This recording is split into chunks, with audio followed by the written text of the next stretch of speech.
Jill, can you tell us a little bit about the fractional practice with Barnes Denning and where it started and where it is today?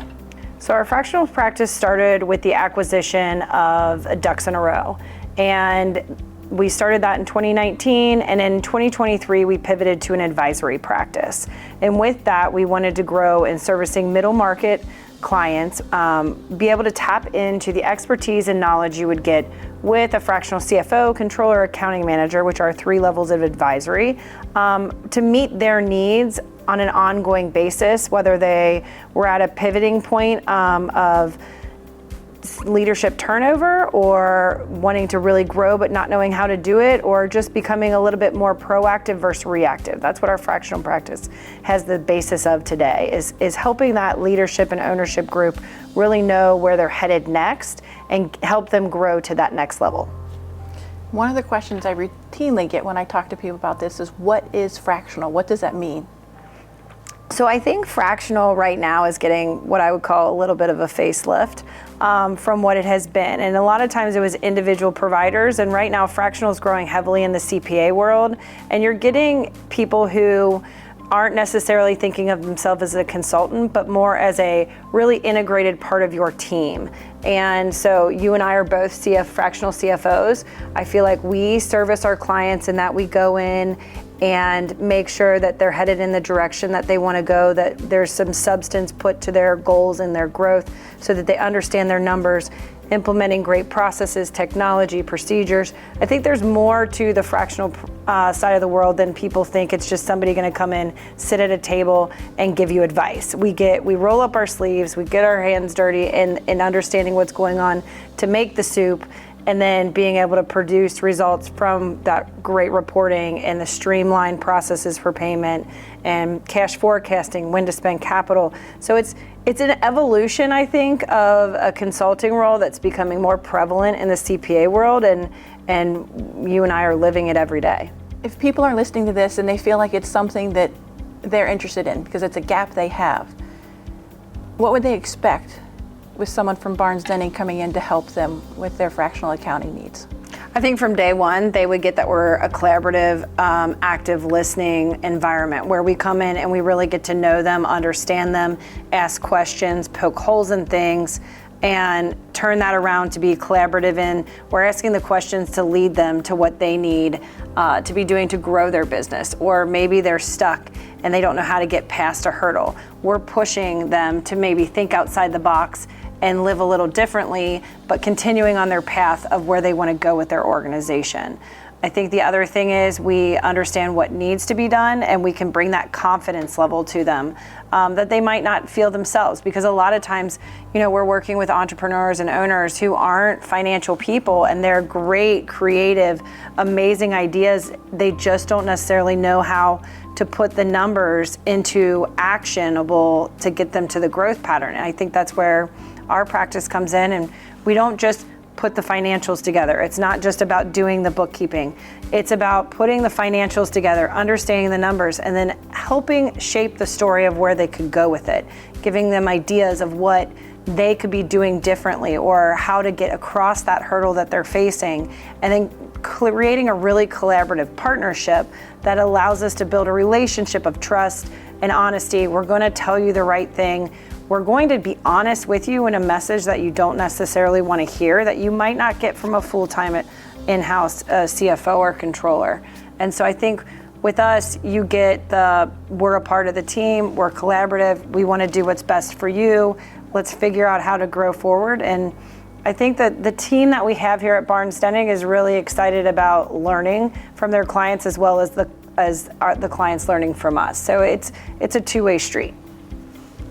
Okay, so when we go in, we talk to the individual, we come up with what we think they need. Mm-hmm.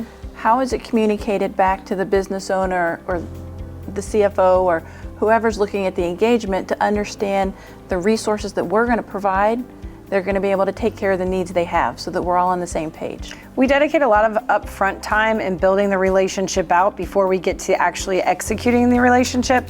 We go in and we look under the hood and we understand what makes up their financials. How are they running their systems? What are their banking? Even sometimes looking into the insurances. What is their risk?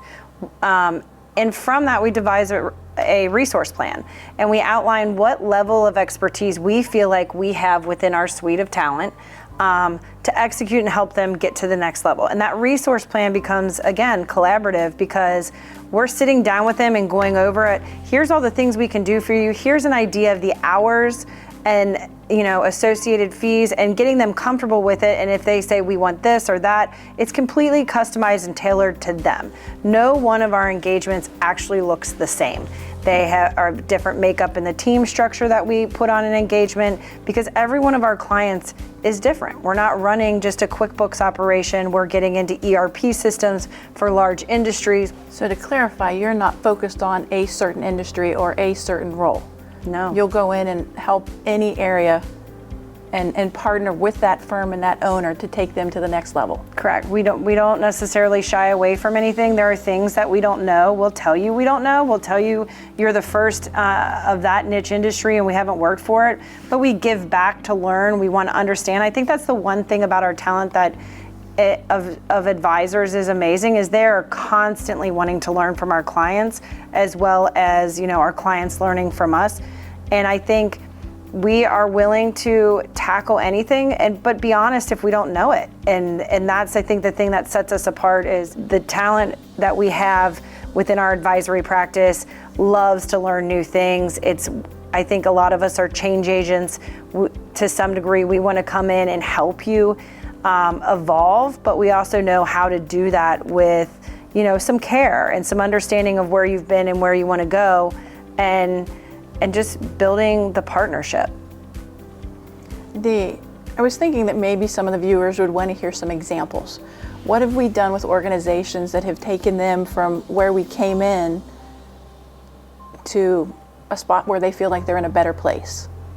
I think we've had several opportunities to help organizations that didn't know what their next stage was.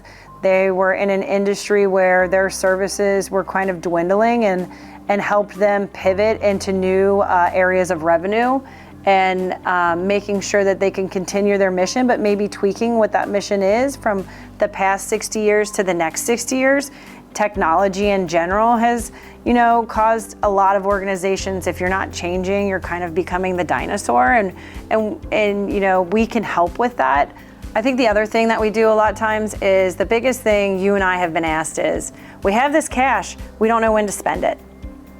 We don't know how to spend it. We don't know what the right tax position is, those things. We can tailor our internal tax team to have capital conversations of what's the best situation and how we deploy capital within this organization. What's the right investment strategy? If there's an opportunity to invest, how can we make money for people? So we do that as well. The other thing I think we sometimes, I've had practice with is, organizations don't have the right insurance to mitigate their risk. And they don't necessarily always have the right sound practices in who they work with. So we make those relationships with other people in the market to say, how do we best protect this organization and get them set up for success in that matter? So it's not just all financial, there's operational pieces as well. You and I both heavily involved with our clients' operations, and understanding, if you do this, it pulls this financial lever, or if you do that, you're going to impede yourself this way. How are you losing margin? What are your margin averages? We talk a lot of financial, but a lot of it's driven on the operation. And so from the operation, so we get really invested with the operations team, understand what they're doing, to not have to wait for the financials to tell us.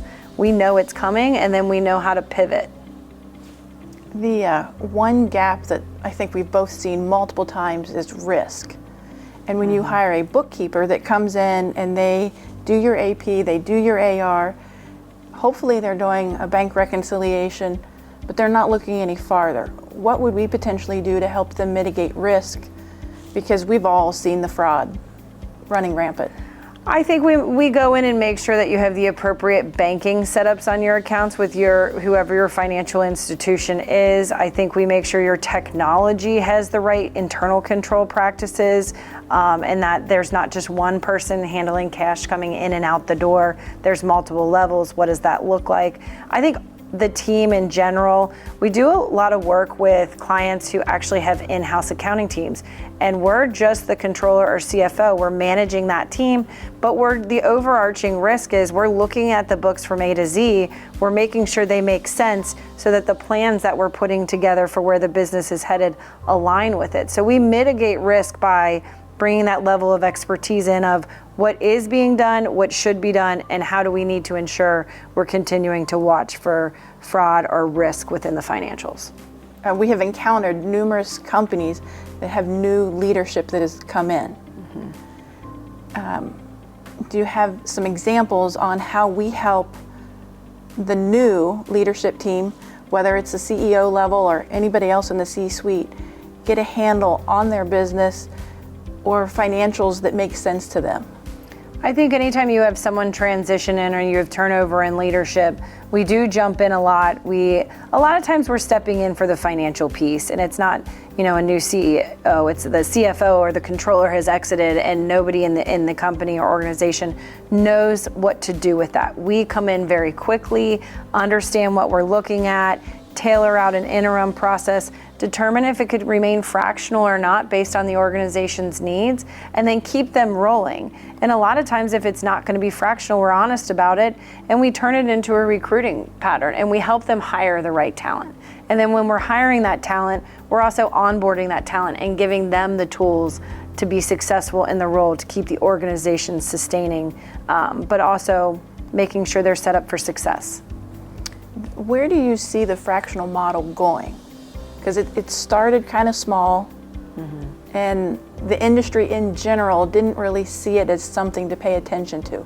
Yeah. Where do you think it's going? There's fractional practices popping up everywhere. I think there's some risk in some of that. I honestly love that and came back to Barnes Denig to be the fractional leader and to be a fractional advisor here because of the backstop of the full service firm that we have. If you or I don't know something, we can go to our tax, our valuation, our auditing team, our assurance teams without covering independents, and work with them to fill in the gaps in our knowledge. Whereas if you have a sole provider doing it, a lot of times they don't have that backstop.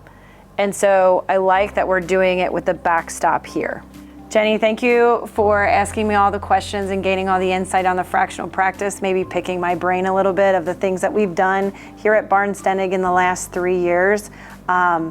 If you would like to learn more about how the advisory practice works or could help your own organization, feel free to reach out to us by visiting our website at barnesdenig.com. And I will just say our advisory practice is pretty awesome.